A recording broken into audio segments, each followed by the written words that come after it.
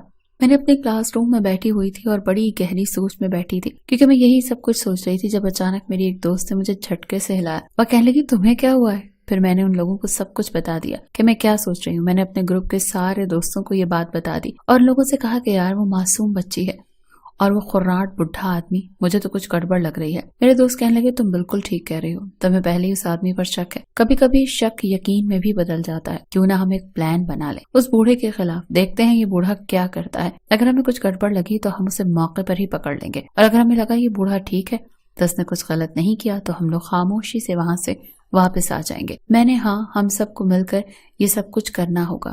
وہ لوگ میرا ساتھ دینے کے لیے تیار تھے۔ ہم نے کالج میں ہی کافی دیر تک پلان بنایا، بحث کی اور پھر میں اپنے گھر واپس آ گئی۔ ہر دن کی طرح میں نے پھر سے اپنی پڑھائی پر توجہ دینا شروع کر دیا تھا اور میری کچھ دوست میرے ساتھ مل کر میرے فلیٹ کی کھڑکی سے اس بوڑھے پر نظر رکھ رہی تھی۔ جیسے وہ ہماری عمارت سے نکل کر سامنے والی عمارت کے گیٹ تک پہنچا تو میں اور میرے دونوں دوست اس کا پیچھا کرنے لگے۔ اس کا پیچھا کرتے کرتے وہ لوگ اس فلیٹ تک پہنچ گئے جس فلیٹ کے اندر وہ بوڑھا جانے والا تھا۔ پہلے تو اس نے چابی سے تالا کھولا تو میرے ایک دوست نے انہیں باتوں میں لگانے کی کوشش کی، حالانکہ بوڑھے نے رات میں میرے دوست سے یہ بھی کہا تھا کہ اتنی رات کو تم یہاں کس کا ایڈریس پوچھنے کے لیے کیوں آئے ہو؟ میرے دوست نے جواب دیا جیسے آپ یہاں پر اتنی رات کو آئے ہیں اسی طرح۔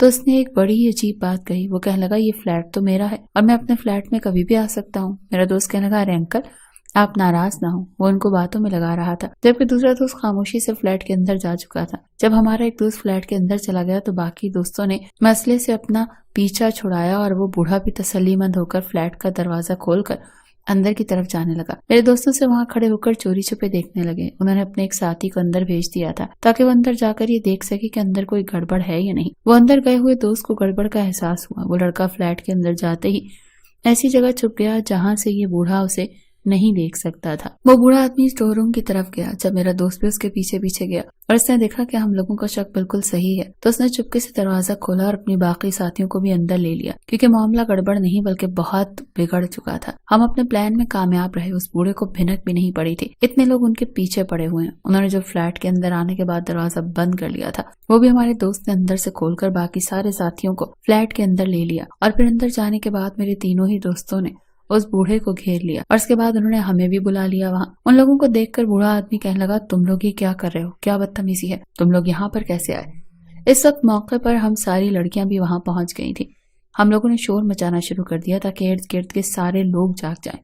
وہ تو ہمیں دیکھ کر بہت گھبرا گئے۔ وہ بوڑھا کہہ رہا تھا یہ فلیٹ میرا ہے، اسے میں نے کرائے پر لیا ہے، تم لوگ میرے گھر میں کس طرح سے آئے ہو؟ اس بوڑھے نے یہ فلیٹ کرائے پر کیوں لیا تھا؟ یہ تو اکیلا تھا، آخر اسے کیا ضرورت پڑ گئی تھی؟ مگر ہمارا جو دوست اس فلیٹ میں سب سے پہلے آیا تھا وہ جو اپنی آنکھوں سے دیکھ چکا تھا، اس نے کہا تم لوگ بھی دیکھ لو۔ میرے ایک دوست نے اس کا گریبان پکڑ لیا اور ہم اسٹور روم میں جانے کے لیے کہا۔ فلیٹ میں 2 کمرے بنے ہوئے تھے اور ایک اسٹور روم تھا۔ ہم اسٹور روم کی طرف آئے تو یہ دیکھ کر ہمارے پیروں تلے سے زمین نکل گئی کہ میرا شک واقعی یقین میں بدل چکا تھا۔ جو ہم نے سوچا تھا ویسا ہی تھا۔ ماریا ایک 16 سال کی معصوم لڑکی جو زمین پر بے ہوش پڑی ہوئی تھی۔ ہم نے جلدی سے اسے اٹھایا، پانی کے چھینٹے مار کر اسے ہوش میں لانے کی کوشش کی۔ آہستہ آہستہ وہاں پر لوگ اکٹھے ہونے لگے۔ بوڑھا بہت ڈر گیا، بھاگنے کی کوشش کر رہا تھا، ہاتھ پاؤں مار رہا تھا، مگر میرے تینوں دوستوں نے اسے قید کر رکھا تھا، جبکہ میرے ایک دوست اس کی ویڈیو بھی بنا رہا تھا۔